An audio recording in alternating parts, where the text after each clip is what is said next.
next presenter is Zixiao Min, who was a credit investment management analyst at Healthcare of Ontario Pension Plan, also known as HOOP. Please join me in welcoming Zixiao Min to the stage.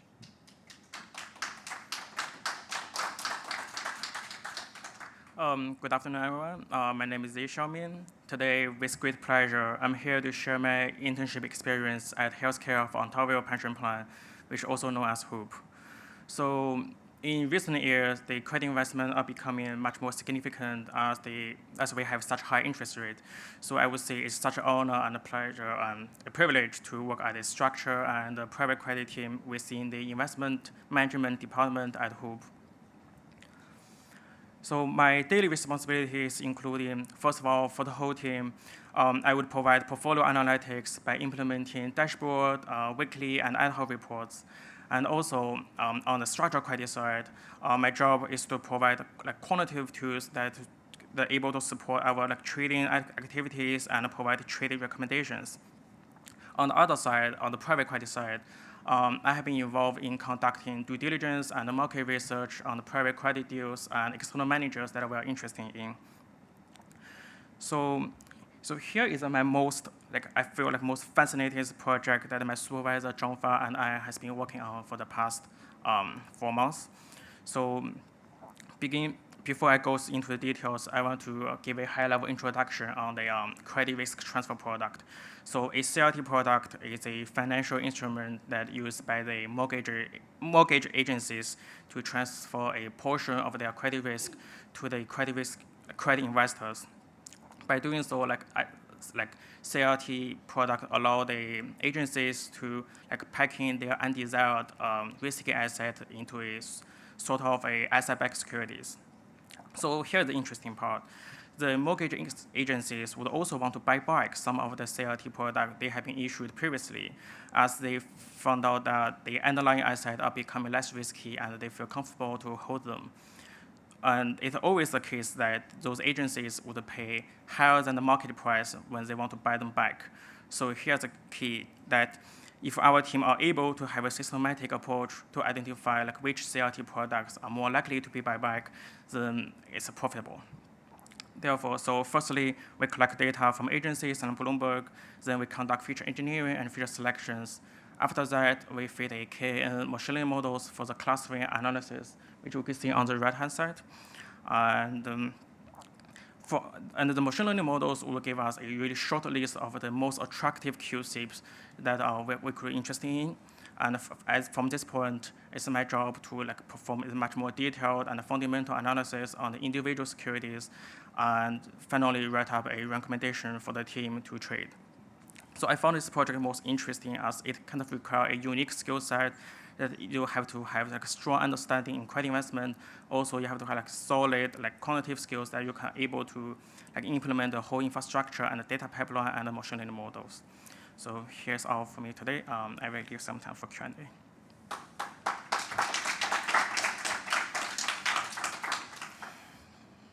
Thank you. Before we open the floor for questions, I would like to invite Supervisor Chongfa Liao to comment.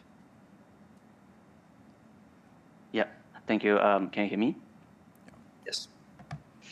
Yeah, so it's been a great pleasure to work with Zixiao. Zixiao joined our team in January this year, and he, as an investment management team at Hoop, we are daily pace is really fast, and then Zixiao was able to sort of support multiple projects simultaneously on multiple fronts, including investment due diligence on the structured credit and private credit side, and then delivered multiple projects on the more sort of quantitative trading analytics platforms and sort of efficient daily portfolio management analytics.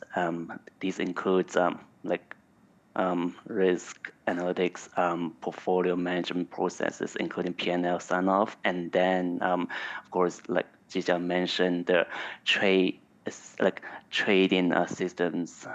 He mentioned buying sort of coming up with the most attractive QSIPs to trade in certain products. So Zixiao involved in way more projects than what he discussed in the slides. And these have long-lasting impacts on our team as our team sort of like streamline the performance management process and then sort of come up with more automated and systematic trading platforms. I felt like Zixiao had the sort of capability to lead, spearhead a lot of projects, like coordinating with internal IT teams and then external counterparties as well when he was doing the due diligence process. So it's been a great pleasure to work with Zixiao, and I'm definitely sure that he'll have a bright career ahead of him. Thank you. That's great. Thank you, and congratulations. For the Q&A, if you have a question, please use the raise hand button in the reactions tab, turn on your camera and unmute your mic. We'll bring you on stage for your question. You can also type your question into the chat and Michael will read it for us. Let's start with my question. Can you explain how your quant skills and computer science skills contributed and allowed you to add value to your team? I think like even though our team is not a quant strategy team that purely based on the quant like algorithm, but I still found that the power of consolidating data and convert them into the actionable suggestions or recommendations still could bring like significant value added to the team, that our portfolio managers could have a better understanding on the portfolio, could make better data-driven decisions, and with all the insights we have, we could make our like portfolio investment more profitable. Yeah, I think so. Great. Thank you very much, and congratulations for your internship. Thank you.